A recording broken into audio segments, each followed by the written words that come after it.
Game of the century. The matchup between the top two teams in college football is not only whipping LSU and Bama fans into a frenzy, it's also turning profits.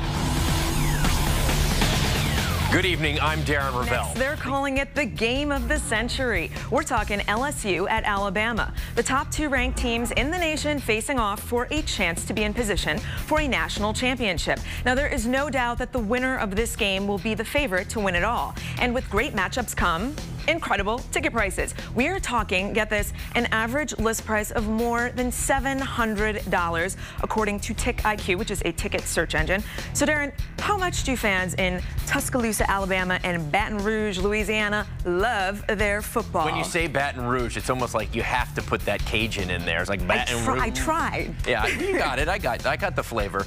All right, consider this. If fans bought 2 tickets to this game in those areas, it would equal at least 3% of the average household income in those cities that those people make for the entire year. Wow. And they'll still buy it. But ticket prices aren't the only booming business. Merchandise for LSU and Alabama flying off the racks. And for some perspective on how the game is impacting the industry, let's bring in Brian Swallow from Fanatics, an online sports retailer, not just any. These guys sell the most licensed merchandise in the world when you talk about online.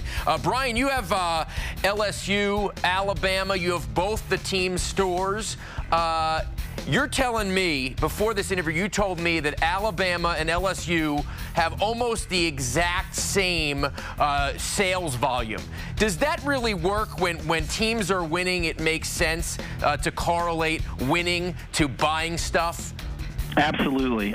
You know, aside from the overall size of a team's fan base, on the field performance is probably the #1 driver of sales for sports licensed products. You'd be amazed at a team's, sales ebbs and flows over the course of a few years, and they're directly related to winning and losing. What this means, though, is that retailers really have to be good prognosticators. We have to evaluate recruiting classes, strength of schedules, etc., in order to buy right and be prepared. Wow, that's fascinating. All right, here you go. If there's a national championship team, if there's 1 or 2 teams that you'd love to have based on your smarts and figuring out what you just said, who are the 2 teams?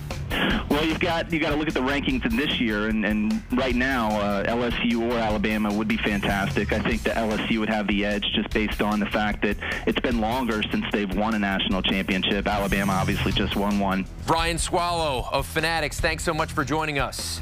Good to be here. My smart fan takeaway is there is no information more valuable on the behavior of the fan than merchandise stats. Fans can express how they feel, but when they buy gear, or choose not to for that matter, they're voting with their wallets.